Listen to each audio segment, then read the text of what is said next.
Avec mon vêtement, moi je suis heureuse. Moi c'est mon bonheur. C'est mon bonheur. Je fais de mal à personne. Je n'agresse personne. Je ne critique personne. Je veux du mal à personne. Je leur veux que du bien. J'aime tout le monde. Hein, j'aime tous les gens, même ceux qui m'insultent. Ça m'arrive de les aimer. Je leur pardonne. Parce que Dieu dans le Coran il dit pardonne et oublie.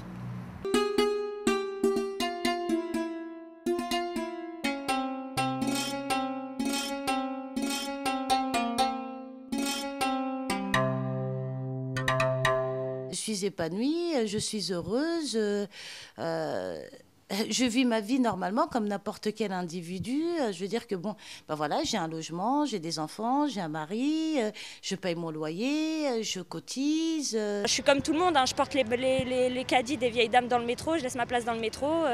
Mes parents sont pas je suis pas du tout une culture arabe, j'ai pas du, enfin, on me dit oui, tu mets ça parce que tu es soumise. Je suis pas mariée, donc on peut pas dire que c'est mon mari qui m'a forcé à le mettre.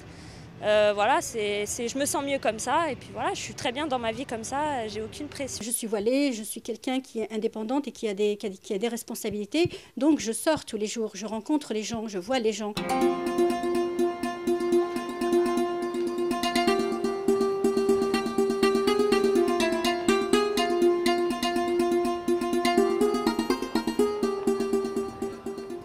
J'ai ouvert moi-même mon entreprise, je suis chef d'entreprise, je m'assume parfaitement et étant donné que je suis le patron, mon niqab ne pose problème à personne, même pas à mes employés.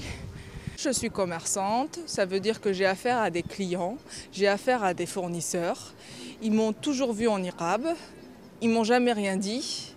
Je suis libre, je fais ce que je veux, je touche à personne, je fais pas de mal aux gens. Mes parents sont athées, croient pas en Dieu, donc j'ai reçu aucune éducation religieuse quelle qu'elle soit. J'ai lu le Coran, donc après je me suis convertie, je me suis mis à la prière, tout doucement. Et puis voilà, après de fil en aiguille, je me suis voilée. Il y a un an, je ne me voyais pas porter le niqab, je ne savais même pas ce que c'était, pourquoi elle le portait. Et petit à petit, il y a eu la polémique, donc je m'intéressais, je me suis intéressée, j'ai parlé avec elle, j'ai parlé avec des femmes qui le portaient. Je suis allée vérifier, je suis allée lire des livres, etc. Et j'ai vu qu'en fait, voilà, elles ont des raisons, elles sont bien, elles sont saines d'esprit, elles sont pas folles, elles sont pas soumises. Je l'ai porté très jeune, je me suis sentie à l'aise en dessous. J'avais plus l'appréhension d'être jugée pour mon physique. Mon physique, ça y est, ça rentrait plus en jeu sur aucun des rapports que j'avais avec les autres. Et donc, j'ai trop aimé et j'ai jamais voulu l'enlever après. Je me suis prise au jeu. Et c'est pour ça que je le porte depuis si longtemps. C'est peut-être une prison au regard des autres. Mais en réalité, je ne me suis jamais sentie de toute ma vie aussi libre. Certes, elles ne sont pas dans cette espèce d'assimilation qui voudrait que tout le monde se ressemble. Elles veulent être autres. Néanmoins, elles ne veulent pas provoquer une réaction négative. Elles ne veulent pas qu'on pense qu'elles sont fondamentalistes au sens islamiste, parce que c'est faux. Moi, j'ai pas pensé dès le début, avant de le mettre, que je vais avoir des problèmes avec la société. J'ai pas pensé à ça. Elles ne veulent pas s'assimiler au sens organique du terme, mais comme plus personne aujourd'hui dans notre société ne veut s'assimiler, puisque nous sommes dans l'hypermodernité où c'est le règne du choix personnel, c'est du règne où chacun doit exprimer sa différence. Je sais que je choque, mais c'est pas le but. Ça n'a jamais été le but. J'ai décidé de vivre entièrement couverte sous le vêtement et que le vêtement donc prenne toute la place et ne laisse plus part à mon expression, à mon visage, à mon corps, que tout soit masqué, caché sous le vêtement. J'ai donc créé un vêtement de toutes pièces, qui était d'ailleurs un vêtement plutôt inspiré du XVe siècle que de vêtements contemporains. Un vêtement qui ne se composait pas du tout, d'ailleurs, comme les vêtements musulmans que l'on peut croiser, qui n'a pas cette fluidité, qui était très juponné, qui se tenait très très raide. Et j'avais ce grand voile donc qui me cachait le visage. Et malgré ça, malgré tous les indices que j'ai pu donner d'un vêtement qui est une création, qui est un vêtement donc tout à fait extraordinaire, malgré tout cela, ce vêtement a été très souvent pris pour un vêtement musulman.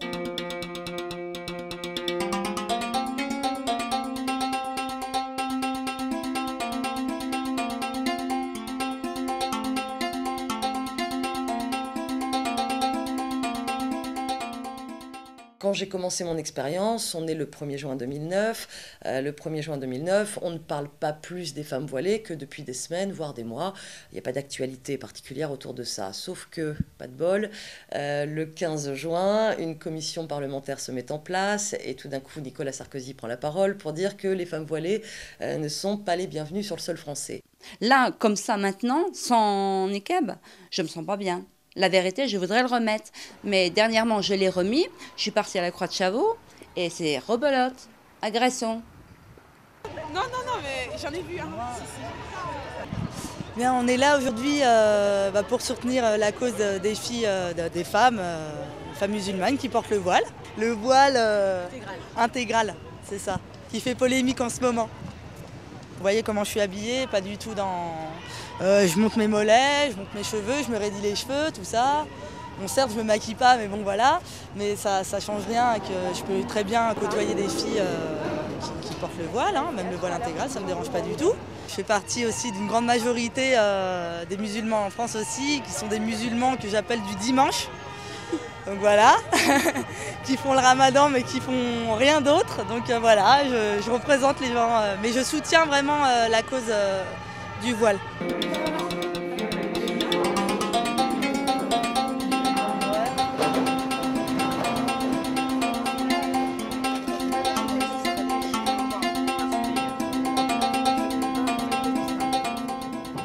C'est quand même le président de la France qui déclare, alors qu'il n'a pas spécialement d'ailleurs le droit de le faire, qui déclare que ces femmes-là n'ont rien à faire là.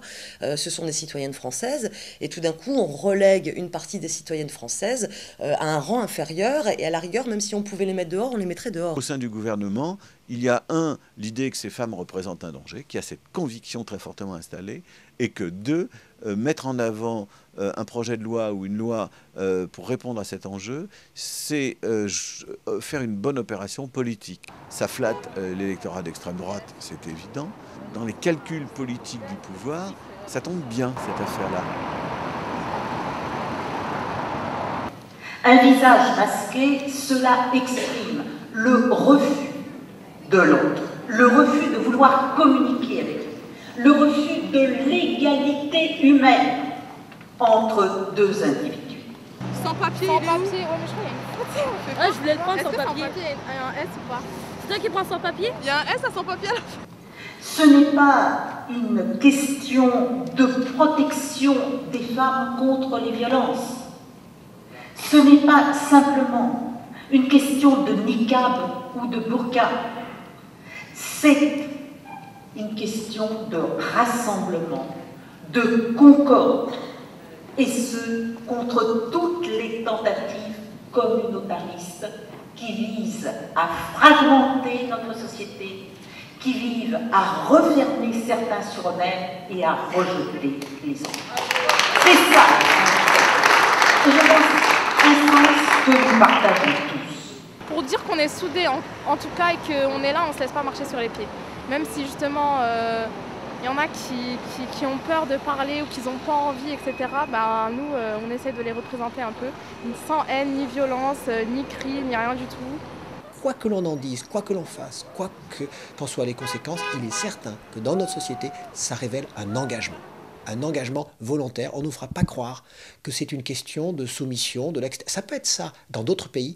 En France, ce n'est pas le cas, c'est un engagement.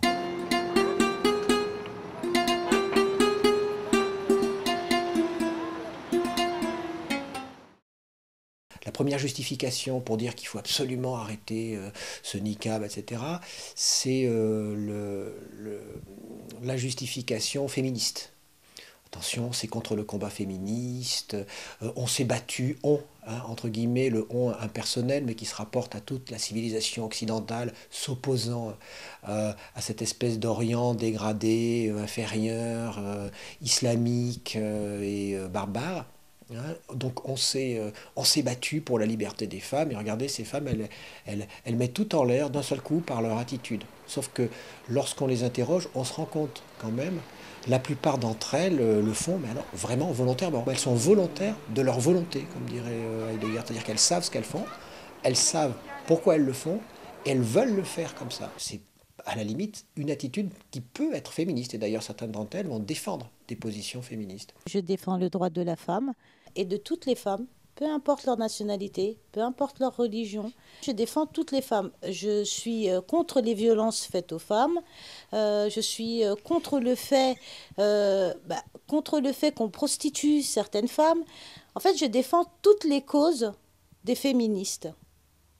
La vraie féministe, pour moi, c'est celle qui va défendre les causes et qui, justement, lorsque un homme va lui imposer une certaine tenue vestimentaire, parce que, soi-disant, cela fait partie des normes de la société, eh bien, c'est là qu'on reconnaît la vraie féministe. Non, je ne veux pas être montrée, je ne veux pas que mon corps paraisse, voilà, que ce soit un...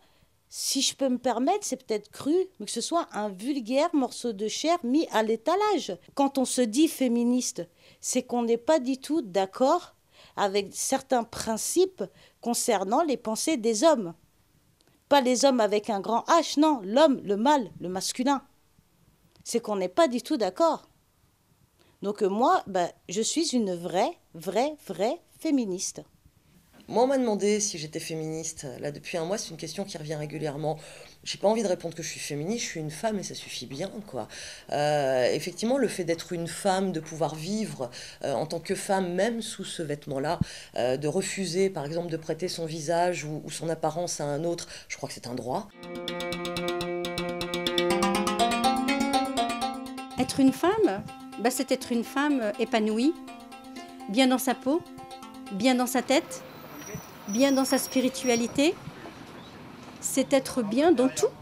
Elle participe à la société, elle aide la société, elle aide les gens, sur tous les points de vue.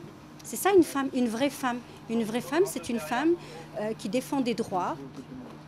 Pourquoi est-ce que nous ciblons absolument ces femmes? Je crois que c'est aussi lié à notre misogynie. On pense tout le temps que les voisins, ses parents, en savent plus qu'elles et sont susceptibles de la manipuler. Alors qu'au fond, si on observe leur profil, ce sont des femmes qui en général sont éduquées, voire très éduquées, qui lisent, qui ont une vie intellectuelle, j'allais dire, non seulement normale, mais plutôt supérieure à la moyenne, donc théoriquement qui ont la jugeote, qui ont les moyens, qui ont le discernement de pouvoir choisir ce qu'elles veulent. Nous avons auditionné une femme qui portait effectivement le voile intégral et nous constatons bien évidemment que ces femmes sont véritablement, je dirais, des cervelles lavées. Donc je vais avoir bientôt 20 ans et j'ai eu mon bac il y a 2 ans, je suis passée par la fac de médecine. Et là, moi, je me suis à peu près, on va dire, reconvertie. Et là, je suis en initiation d'arabe littéraire. Dans la même classe qu'Asma. Moi, j'ai fait un bac commerce que j'ai passé l'année dernière.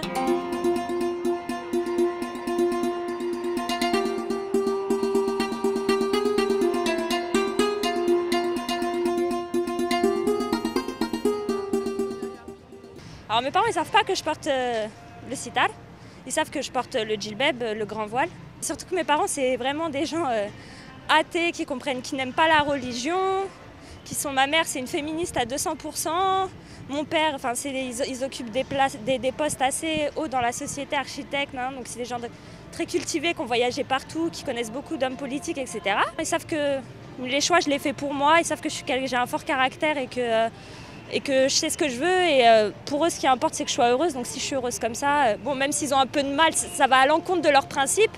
Je vous rappelle que dans le droit civil, encore, jusqu'à l'extrême fin des années 80, il y avait encore la supériorité de l'homme sur la femme. On est dans un machisme évident, et moi je l'ai ressenti effectivement plus d'une fois. Et donc alors, soit j'étais une idiote de nana, soit j'étais dans ce cas-là une révoltée qui n'avait rien à faire là, antisociale, tout ce qu'on veut.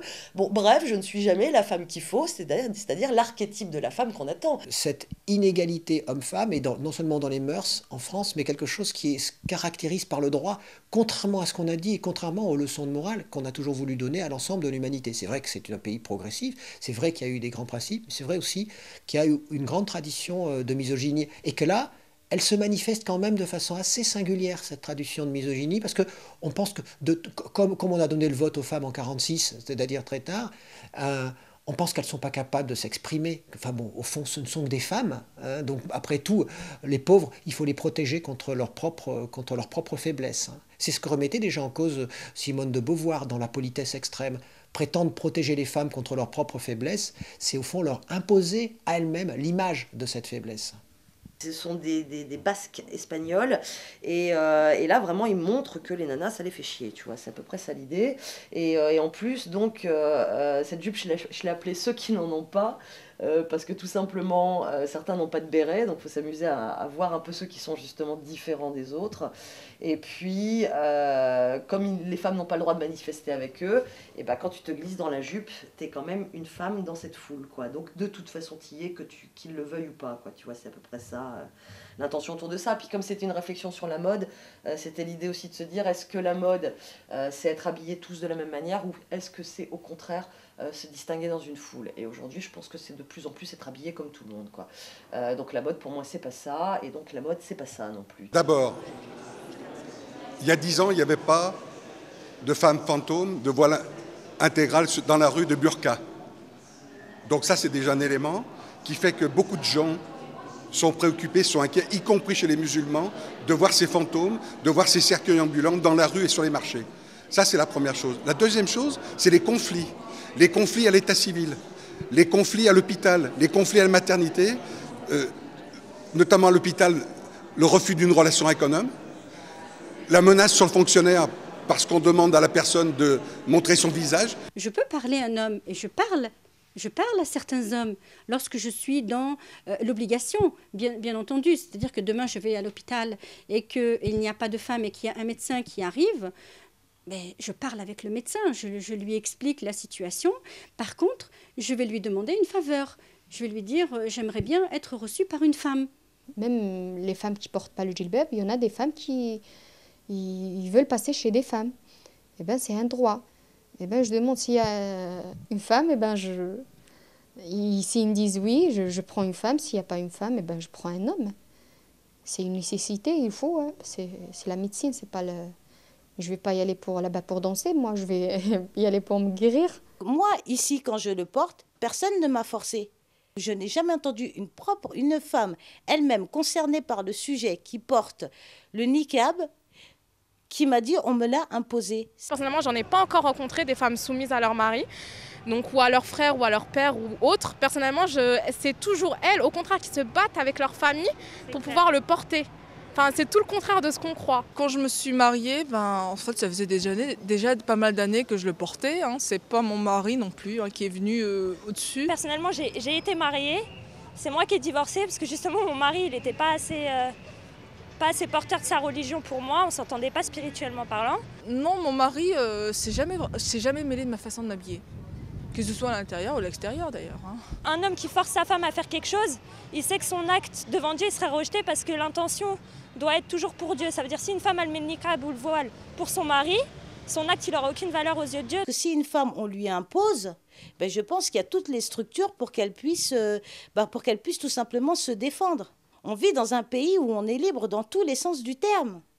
Ce n'est pas quelque chose qui est imposé par l'époux, mais c'est au contraire, j'allais dire, quelque chose qui est désiré par une femme, parce que c'est aussi pour elle, parfois, une manière de se protéger, du regard que son époux pourrait avoir sur d'autres femmes. Je déclare, je suis jalouse. J'aime pas que mon mari il regarde les autres femmes. Comme lui, il veut pas que les hommes ils me regardent, moi aussi, c'est naturel, ça, c'est spontané. Mon mari, il était super cool, comme on le disent les Français ici. C'est, je sais pas, les soirées, les sorties, les filles et tout ça. Il a vécu dans cette société depuis 20 ans. Il a pris les habitudes d'ici. Moi, j'ai fait un sacrifice pour lui. Et pour moi-même, c'était mon rêve. Je voulais qu'il fasse un effort pour moi, pour me prouver son amour. J'ai essayé de lui diriger pour se comporter comme je me comporte moi. Moi, quand je vois ses copains, je suis respectueuse, je passe le bonjour et tout, mais je baisse ma tête, enfin. On avait des voisines, des chrétiennes. Il avait l'habitude de leur faire la bise. Après, il a commencé de leur dire « Ma femme, elle est jalouse, elle n'accepte pas ça. » Moi, j'ai expliqué, j'ai dit « C'est pas que je suis jalouse. Même ma religion, elle interdit ça. » Pourtant que dans ma religion, l'homme, il a le droit de se marier avec 4 femmes. Moi, j'aime pas ce droit-là. Je le respecte pas. Si ça va s'arriver avec moi, je divorce. Je veux pas rester avec mon mari. Je lui donne pas l'occasion de se marier avec une autre. Impossible. Je veux pas de ça. Pourquoi je l'ai porté? Pour moi, c'était une protection. Il y a des hommes pervers, même des musulmans. Hein. Il y en a, ils vous draguent. Des fois, vous allez à la mosquée, vous êtes toute seule à la mosquée. Il y en a certains, ils ne se gênent pas pour venir vous causer. Ils ne s'occupent pas si vous êtes mariés. Le respect, voilà, le respect. Le respect non pas du morceau de chair qui est en face, mais le respect de la femme. C'est-à-dire, je veux être désiré au-delà du simple paquet de viande. C'est-à-dire, je veux être désiré en n'étant pas seulement un objet. Je veux contrôler le désir. Je veux être l'objet du désir, mais je ne veux pas être qu'un objet. Moi, je me fais belle pour mon mari. Je mets des jupes courtes, je m'habille même comme une jeune fille de 18 ans. Je mets des shorts, je mets des jupes courtes, des robes soirées des fois. Même pour mon mari, quand il y a une petite fête, par exemple, c'est l'anniversaire de notre mariage et tout, je me mets sexy avec une robe soirée, avec ses chaussures, avec son maquillage, tout ça. Je me coiffe bien. Et je fais la fête avec lui. Je cuisine, je fais des gâteaux, je fais tout. Je suis prête pour tout moment. Moi, mes courses, souvent, c'est sur les habits sexy. Même si je ne les porte pas d'or pour les autres gens. Mais j'achète... chaque jour, j'achète des trucs pour... je mets de la dentelle, je mets de la soie, je mets... un peu de tout. Je mets des strings, je mets des nuisettes, des shorts avec leur haut et tout ça. Un peu de tout. En dessous, t'habilles, t'es une femme, t'aimes bien la mode aussi. Dans tout ce qui est vêtements, dès l'instant où il y a quelque chose qui te plaît, il n'y a pas de problème. Il n'y a pas de problème. L'essentiel, c'est de ne pas être provocatrice à l'extérieur, c'est tout. C'est pas parce qu'on ne se montre pas qu'on manque de grâce. J'ai pu croiser des femmes dans la rue qui portaient un vêtement religieux qui les couvrait entièrement et c'était extrêmement élégant. Elles le portaient avec beaucoup d'élégance. Il y a peu de femmes aujourd'hui qui marchent dans les rues gantées et c'est fort dommage. Donc finalement, c'est peut-être le comble de l'élégance que de porter un vêtement comme ça. Je me suis sentie très belle plus d'une fois. Ce vêtement, je le trouvais magnifique. Plus d'une fois, je me suis plus prise pour une reine que pour une pauvre fille comme on voulait me voir dans les rues. Je trouvais qu'au contraire j'étais extrêmement élégante, je marchais avec fierté, la tête haute et ça ne m'a jamais fait manquer de dignité, ça croyez-moi. J'avais des talons hauts, je n'avais rien perdu du tout de ma féminité. Des fois j'achète des coffrets de toutes les sortes de parfums parce que je déguste trop les parfums, je veux changer, je ne veux pas rester sur un seul parfum chaque jour.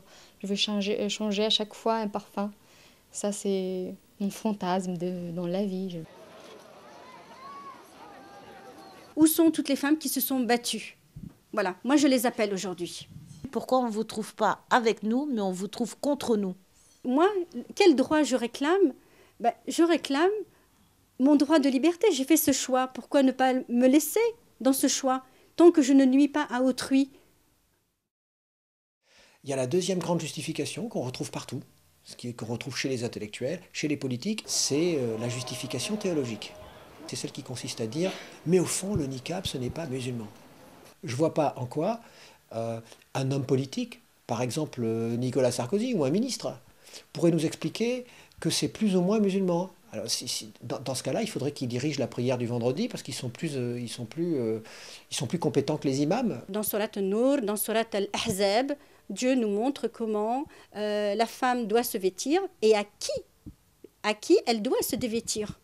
Ça paraît étrange d'en arriver dans la République française, une indivisible, laïque, républicaine, de finir par s'ériger en nouvel imam de l'islam, disant la vérité des Écritures. Dans l'exégèse du Coran, on vous donne le libre choix. Les textes de Dieu sont très clairs. Donc on demande à la femme de se couvrir complètement. Pour celles qui cherchent l'ascétisme, qui cherchent à être ascète et qui cherchent la perfection, bien qu'on ne sera jamais parfait. Ça, c'est une évidence. Que ce soit dans les hadiths du prophète, dans ce qu'il a dit, dans ce qu'il n'a pas dit, si ces jeunes femmes interprètent de façon, relativement à leur foi, Le fait de mettre ce voile, ben, ça les regarde. C'est-à-dire, c'est pas à nous à juger de l'extérieur si c'est musulman ou non. On a toujours cette quête, la quête du bien, la quête d'aller au-delà pour plaire à notre Seigneur. Cette deuxième justification, la justification théologique, c'est celle qui court pour donner des leçons, en général quand on est non-musulman, aux musulmans pour leur expliquer ce que c'est que l'islam. C'est quand même d'une très grande violence. Si vous estimez que ça n'est pas obligatoire, vous ne le portez pas, vous couvrez uniquement les cheveux et les bras, hein, vous couvrez tout le corps, vous laissez paraître que les mains et les visages. Ça, c'est pour une explication. Et il y a une autre explication qui dit non. La femme, tout ce qui est chez la femme est beauté. Tout ce qui est chez la femme est beauté. La première beauté de la femme, c'est son visage. Et c'est pour ça qu'il est recommandé de se couvrir le visage. Mais ce n'est pas pour autant qu'on ne dialogue pas avec les gens, ça n'est pas pour autant qu'on ne parle pas avec les gens. Je ne pense pas que c'est une obligation de le porter, mais c'est un plus. Notre rôle de nous, musulmans, c'est de ressembler au prophète sallam et aux pieux prédécesseurs qui l'ont accompagné. Donc pour les hommes, la sunna pour leur ressembler, c'est la barbe. Et puis pour les femmes, c'est que ce soit voile ou sitar, peu importe. Moi, je ne supporte pas les gens qui viennent dire, surtout de la communauté musulmane, ça ne fait pas partie de l'islam, vous salissez l'islam, parce que je ne vois pas en quoi on salit l'islam. Il y a effectivement un aspect d'ascèse spirituel dans le port de la burqa. Et moi, personnellement, si j'ai des réticences, et les mêmes réticences que j'ai par rapport aux carmélites, par exemple, qui s'enferment dans des couvents. C'est-à-dire qu'à la fois, c'est des choix que je respecte, mais avec lesquels je dis que je ne suis pas d'accord. Et je crois qu'on peut avoir cette double attitude, c'est-à-dire de respecter des choix divergents du sien, de ne pas vouloir les interdire légalement, et en même temps de dire, au niveau de mes convictions, au niveau de ce que je suis, au niveau de ce que je pense, je ne suis pas d'accord, et je vais dialoguer, discuter, pour leur expliquer pourquoi je ne suis pas d'accord. Bon. Troisième justification, c'est la justification que j'appelle en général morale ou morale démocratique, éthique. On ne sait pas très bien ce que c'est. Alors, toute cette espèce de salmigondi qui tend à nous expliquer qu'on ne peut exister que si on montre son visage à l'autre. Première nouvelle, et que la démocratie ne se comprend que dans un espace public où les visages interagissent, où l'autre se montre, peut sourire, et donc il y a un renvoi d'image, et ce renvoi d'image constitue l'espace public. Et donc c'est une condition de la démocratie. Enfin, en gros, si on ne montre pas son visage, on en arrive à une déduction assez étrange. On n'est plus digne d'être citoyen. Quand on discute avec moi, on voit peut-être pas mon visage, mais on me voit en tant qu'individu, on voit ma gestuelle, on entend ma voix. Si, à mon avis, le port du foulard ne gêne pas les relations sociales, je crois quand même qu'il faut dire que le port de la burqa ou du hijab gêne les relations sociales. Les gens ne se regardent même pas, alors qu'ils porteraient tous la burqa, que ça ne ferait pas de différence. Je ne suis pas sympathique parce qu'on ne voit pas mon visage. Ouais, des gens pas sympathiques, j'en vois, mais alors à longueur de journée dans les rues. On ne peut pas voir mon sourire. Moi, je croise plein de gens dans la rue qui ne sourient juste jamais, qui ne répondent pas à mon sourire. Internet, il existe aujourd'hui, et le téléphone, il existe. Les gens, ils arrivent très bien à avoir des rapports sociaux. Et ils ne se voient pas, ils ne se connaissent même pas. Il n'en reste pas moins que le visage, les expressions du visage, les sourires sont aussi une composante des relations sociales. Et moi, je crois que dans cette affaire, il faut éviter les inflations idéologiques dans les deux camps. D'un côté, ceux qui disent si on se couvre le visage, alors on n'a plus aucune relation sociale, alors c'est un mépris des autres, ou c'est une atteinte à la dignité, etc. Et on sort des grands mots qu'on ne sort pas pour des affaires beaucoup plus scandaleuses. Bon. Et de l'autre côté, de faire comme si se couvrir le visage était quelque chose de tout à fait anodin et que personne n'avait le droit de critiquer le fait que certains se couvrent le visage. Oui, on a le droit de le critiquer, mais entre critiquer et interdire, ce n'est pas la même chose. On en vient à la quatrième justification, c'est la justification sécuritaire. La peur que quelque chose ou quelqu'un se cache derrière ce voile. Ça pourrait très bien être un terroriste, ça pourrait très bien être un violeur, ça pourrait très bien être un voleur, un bandit, un barbare. Et donc on a cette espèce d'image du voile qui sert à cacher des activités délictueuses. Comme on pourrait dire pour les kamikazes. Qu'est-ce qui fait peur? C'est que ces gens-là, ils n'ont peur de rien. Ils n'ont pas peur de l'État, ils s'en foutent des lois. Et nous, quand on nous voit, et quand on identifie l'islam, on se dit, bah tiens, peut-être que c'est pareil. Peut-être que c'est des gens, bah, ils ont peur de rien. Mais effectivement, je ne vais pas vous le cacher, on a peur de rien. On a peur que de Dieu. Mais c'est justement parce qu'on a peur de Dieu, justement, parce qu'on a peur de Dieu, qu'on ne va pas faire du mal à notre prochain. Si je veux devenir terroriste, je ne vais pas le faire avec mon habit. Je vais l'enlever, je vais me déguiser d'un policier, par exemple. Je vais pas salir mon vêtement, moi. Lorsqu'on leur demande de s'identifier dans la rue, elles s'identifient parce qu'elles savent quels sont leurs droits, mais elles savent aussi, contrairement à ce que l'on dit, quels sont leurs devoirs. La femme avec le voile intégral, elle ne pose aucun problème au niveau du contrôle. Si je vais à la banque, qu'on me demande mon identité pour accéder à mon compte, je trouve ça tout à fait normal. Enfin, je veux dire, j'aimerais pas que quelqu'un puisse se mettre sous un sitar et venir me retirer tout l'argent que j'ai dans mon compte. Maintenant, voilà, de lever 5 minutes mon sitar pour montrer avec ma carte d'identité, ça me dérange pas. Mais maintenant, de là à ce qu'ils veulent faire, que dans les mairies, il faut l'enlever tout le temps de ses papiers pendant 3 heures, il y a des femmes qui... Bon, moi, c'est vrai que je suis peut-être un petit peu moins là-dessus, mais je connais des filles qui, pour rien au monde, ne montreraient leur visage à un homme. Je prenais les transports un matin et une dame s'est jetée sur moi. Il y avait 2 personnes qui étaient en train de la retenir. Elle était d'une violence inouïe, extrême. Et elle criait des propos. En fait, ce qui est marrant, c'est qu'elle a crié tous les propos des politiciens qui étaient relatés dans les médias à l'époque. Donc, c'est pas dans le Coran, c'est au nom de la liberté de la femme, de la dignité de la femme, etc., etc. Donc, et tout ce qu'elle pensait, c'était si elle me l'arrachait, je serais heureuse. Et moi, tout ce que je voulais, j'étais en train de me défendre. Tout ce que je voulais, c'est surtout qu'elle ne m'enlève pas mon niqab. C'est des mots d'insultes. Il me traite de courbeau. Les hommes, c'est rare. Ils disent quelle horreur, ou bien quand ils sont accompagnés avec leurs femmes, souvent, ils disent quelle horreur. Moi, je dis c'est quoi l'horreur? Enfin, ils ont à dire ce qu'ils veulent. Moi, ça m'est égal. Je n'avais plus d'âme, je n'avais plus d'intelligence. Et ça, ce sont des choses pourtant qu'on ne vous dit pas, mais ce sont des choses que l'on ressent. Je ne pense pas être totalement paranoïaque. Je suis peut-être devenue un petit peu ce mois-là, parce qu'effectivement, on a comme ça un regard très pesant, très insistant, très hostile finalement dans les rues. Donc, à un moment donné, ce regard-là, on le voit venir, on le sent même qui vous suit, on le reconnaît tout de suite. Ce regard-là, on le voit venir. C'est toujours des hommes. Et dernièrement, à la Croix de Chavaux aussi, une femme, c'est une Tunisienne, elle m'a dit comme ça, elle me dit « Vous nous dérangez ». J'ai dit « Pardon, madame ?»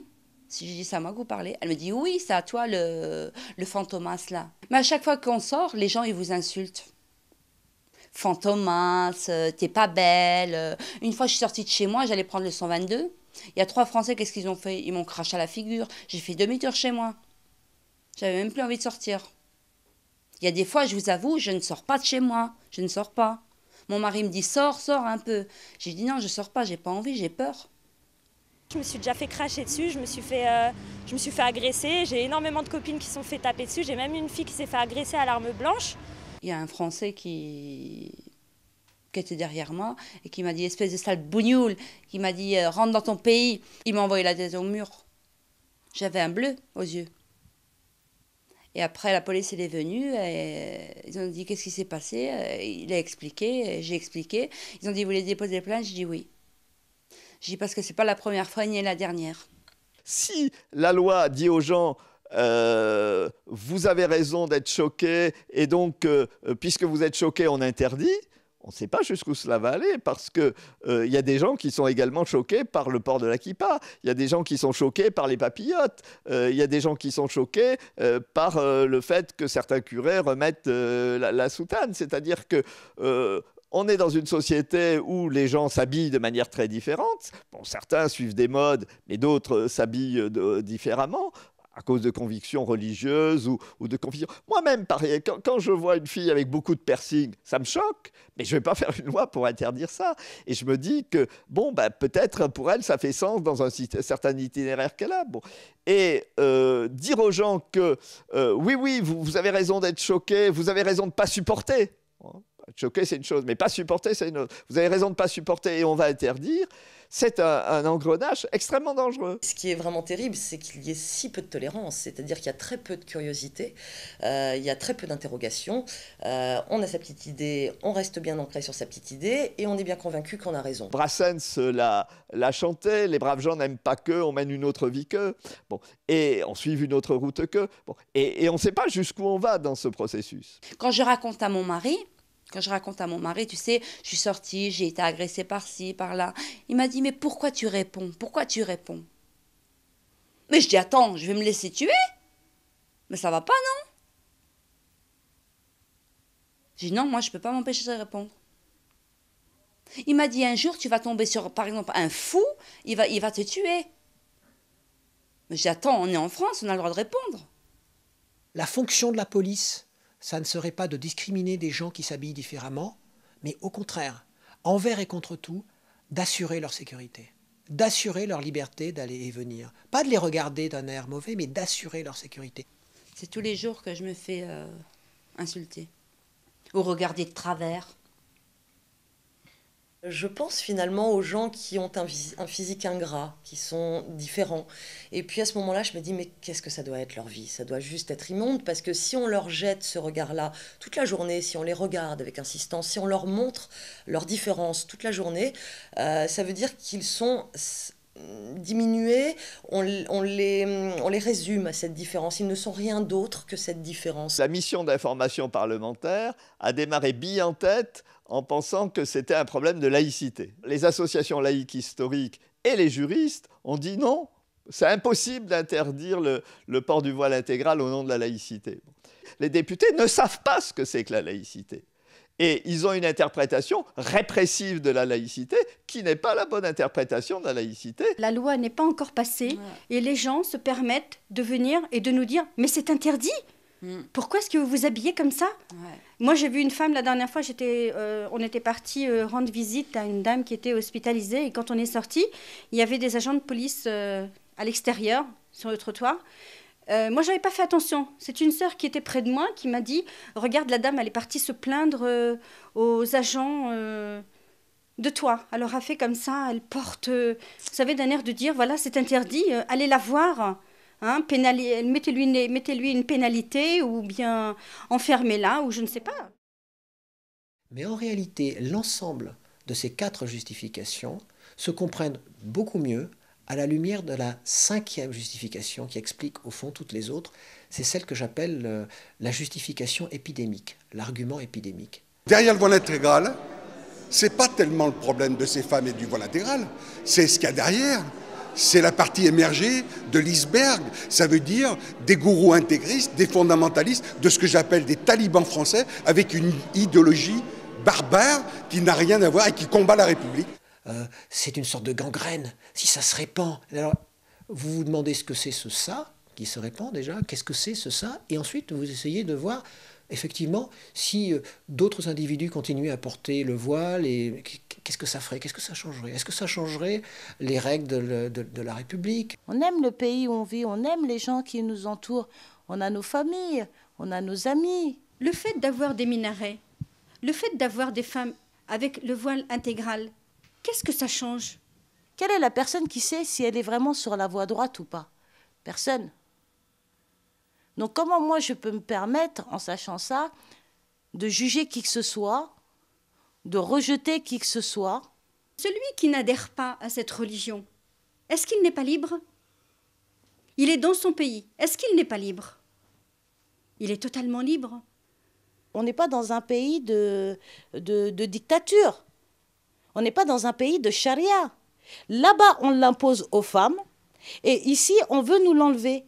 Moi, je vois qu'il y a des similitudes quand même, et on est dans la dictature. Elles espéreraient qu'on ne les voit pas telles qu'on les voit, elles espéreraient qu'on les distingue parce qu'elles veulent se distinguer, mais qu'on ne les distingue pas justement en tant qu'islamistes, etc. Elles aimeraient qu'on les distingue. Hein. Ah, dis donc, qu'est-ce qu'elles sont spirituelles, ça doit être dur de porter le niqab, mais elles se l'imposent. Si elles se l'imposent et que c'est difficile, c'est qu'elles doivent avoir beaucoup de volonté. Or, on dit exactement le contraire. Elles n'ont pas de volonté, elles sont manipulées. Donc, ça leur donne une grande souffrance.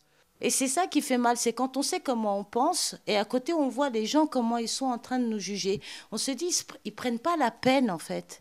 Ils prennent pas la peine de venir nous rencontrer, ils prennent pas la peine de discuter. Et on se crée cette peur et on la construit en imaginant des choses qui sont totalement fausses. Moi, je crois qu'on peut comprendre que les gens réagissent mal parce que c'est différent. Et quand quelque chose est différent et très très fortement différent, on a tout de suite une tendance au rejet, tout de suite une tendance, cette espèce de surprise. Et dès qu'on est surpris, on va rejeter. Donc je le comprends. En revanche, la surprise passée, pour moi, ce qui fait la différence entre une société qui serait une société totalitaire ou dictatoriale et une société démocratique avec des gens bien élevés dans la démocratie, c'est qu'ils arrivent à contenir, à retenir cette espèce de répulsion naturelle. Dans une société démocratique, on doit accepter des choses qui vous dérangent.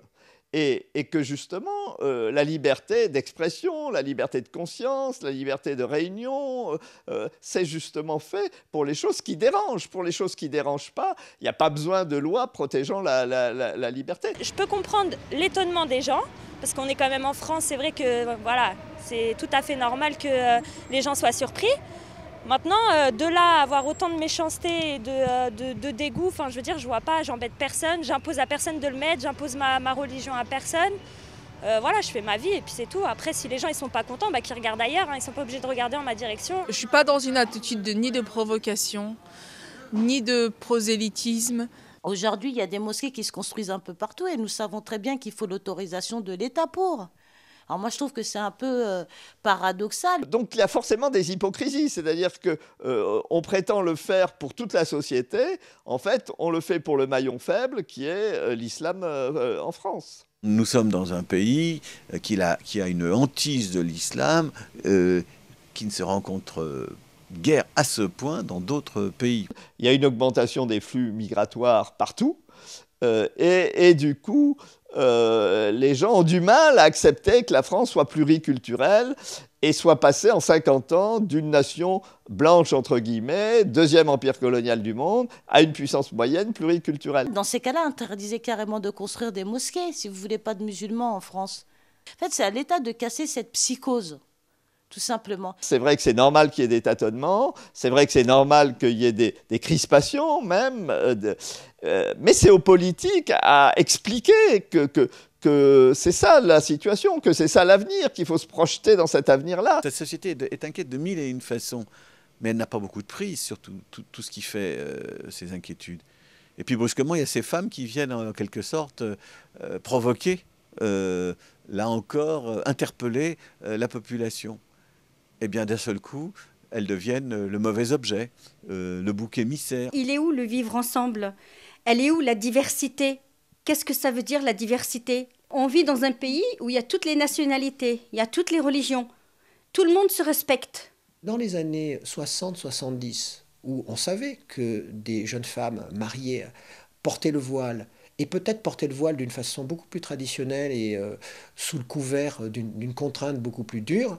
On s'en moquait complètement d'abord parce qu'on estimait qu'elles n'étaient pas françaises et qu'elles allaient retourner chez elles. Et puis en plus, elles ne se voyaient pas parce qu'elles étaient dans des cités dortoirs, elles restaient chez elles, donc ça ne nous posait aucun problème. Pourtant, que je sache, là, du point de vue des droits de l'homme, ça aurait dû nous poser des problèmes, mais ça n'en posait pas. En revanche, à partir de la fin des années 80, lorsque ce voile, paradoxalement, est devenu volontaire, ça nous a posé un problème. C'est-à-dire c'est le fait qu'il soit volontaire, au fond, qui nous pose problème. Pour citer l'une d'elles, sans dire son nom, oui, je connais comment ça se passe dans les cités, je sais qu'il y a la pression des frères, des pères. Oui, effectivement, mais c'était valable pour une certaine génération, c'est plus d'actualité aujourd'hui. Aujourd'hui, les jeunes filles, elles sont complètement indépendantes, elles s'assument elles-mêmes. C'est fini le grand frère qui a un rôle de pouvoir, d'agression sur la sœur. C'est fini, ça c'était valable pour, je sais pas, pour la génération des 70. Voilà.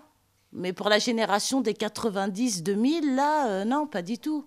Je veux quand même évoquer l'idée du cliché qu'elles viennent des quartiers, parce qu'effectivement, c'est un cliché qui est entretenu dans la société française, non seulement vis-à-vis des femmes, mais vis-à-vis des Maghrébins en général, comme s'ils n'avaient pas évolué, comme s'ils ne faisaient toujours pas partie de la société française. C'est-à-dire quand on parle du problème de l'intégration, je crois qu'une partie du problème, c'est que justement ces gens-là, entre guillemets, sont intégrés, que nous ne le supportons pas.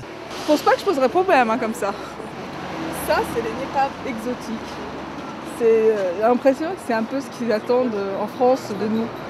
C'est le couscous et la danse du ventre. Alors qu'ils sont plus français que français.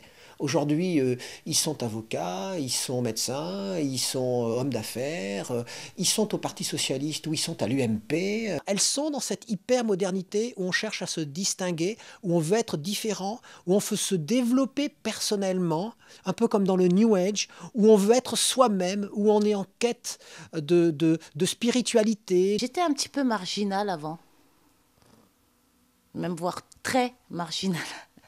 Je rejetais en fait la société. Voilà. Et l'islam m'a appris à l'accepter. Certaines se sont converties. Elles viennent du christianisme. Certaines ont redécouvert un islam qui était perdu pour elles. Enfin bref, il y a manifestement des trajectoires personnelles qui ont dû être des trajectoires souvent difficiles. Il y a quelque chose qui est de l'ordre du retournement ou du renversement du stigmate. C'est-à-dire, ces femmes, manifestement, en ont bavé. Ma mère, elle m'a placée, j'ai été en foyer, après, j'ai galéré. Je me suis sauvée. Comme on dit, j'ai fait des bêtises. Je suis partie à l'âge de 16 ans de chez ma famille.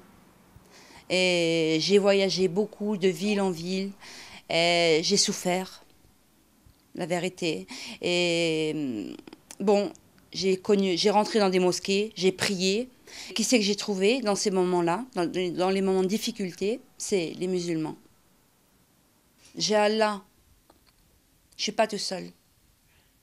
Ces femmes-là, je les admire d'une certaine manière parce que ces femmes-là ont la force d'être ce qu'elles sont et de braver le regard extérieur. Et ça, c'est pas du tout évident parce qu'il faut avoir de sacrées convictions et savoir réellement pourquoi on fait ça, ou en tout cas le ressentir profondément, même peut-être sans raison, mais avoir une réelle envie, voire peut-être même un besoin de vivre ça quand tout autour de vous, on vous le reproche. Malgré toutes les menaces, toutes les insultes, tout ça, j'ai toujours tenu à continuer le porter.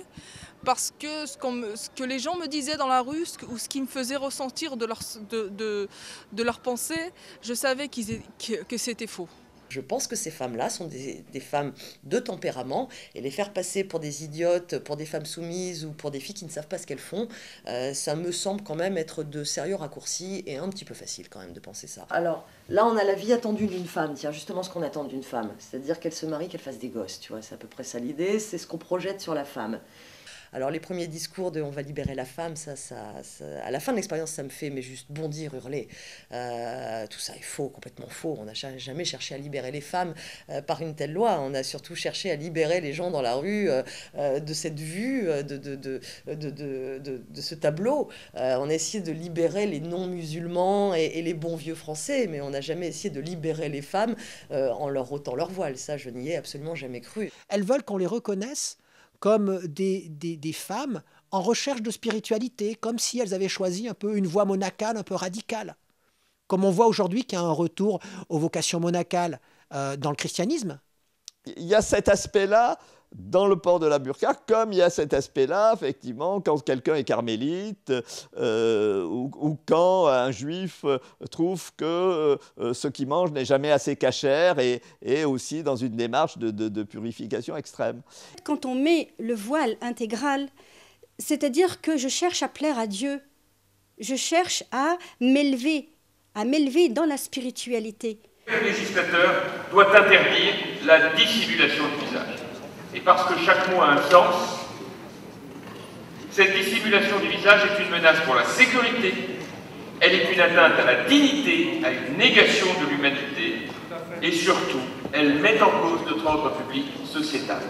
Moi, si ça sera une loi, Je peux rien dire, je suis pas chez moi.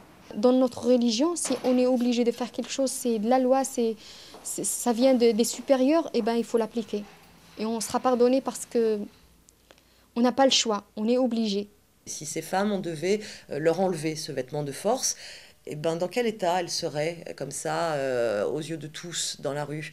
Je pense qu'il y aurait vraiment quelque chose de l'ordre de l'impudeur, du viol même, par le regard. Je crois que ce serait quelque chose d'une très grande violence pour elles, si on devait leur imposer ça. Est-ce qu'on force les gens à se déshabiller, enlever leurs pantalons, enlever leurs t-shirts? Non, bah moi, pour moi, c'est un habit. Donc voilà, on ne me demande pas de me déshabiller comme ça, sans raison vraiment valable. Ces femmes qui portent le voile intégral, elles me font beaucoup de peine. Honnêtement, elles me font beaucoup de peine. Pourquoi? Parce qu'elles vont se cloîtrer chez elles, sans plus sortir. Ils disent que c'est les hommes qui enferment leurs femmes chez elles, mais là, c'est eux qui vont enfermer les femmes chez elles à faire cette loi que je trouve stupide. Tout à l'heure, j'ai vu un groupe de policiers et je me suis dit, ben, très bien, dans quelques mois, quand je les verrai, faudra que je me retourne du cul en espérant qu'ils ne m'ont pas vu, qu'ils ne m'ont pas repéré. D'un coup, je suis devenue criminelle, quoi. Comme si j'étais recherchée. Je n'ai jamais été hors la loi et je vais le devenir comme ça d'un coup. Bah déjà, je n'enlèverai pas. Et il faut dire une chose. C'est que pour l'instant, on est là, on ne dit rien et on encaisse. Simplement, il y a le Parlement européen qui défend très bien les droits de l'homme. S'il faut aller jusqu'à là-bas, on ira jusqu'à là-bas. La société moderne, elle est en danger aujourd'hui, non pas en raison de ces jeunes femmes, mais en raison de l'attitude qu'on a envers elles et peut-être un jour envers d'autres catégories de la population qui ne se comporteront pas dans l'esthétique voulue. Pourquoi on vient se mêler de notre religion? Les problèmes de religion aux religieux, les problèmes de l'État à l'État.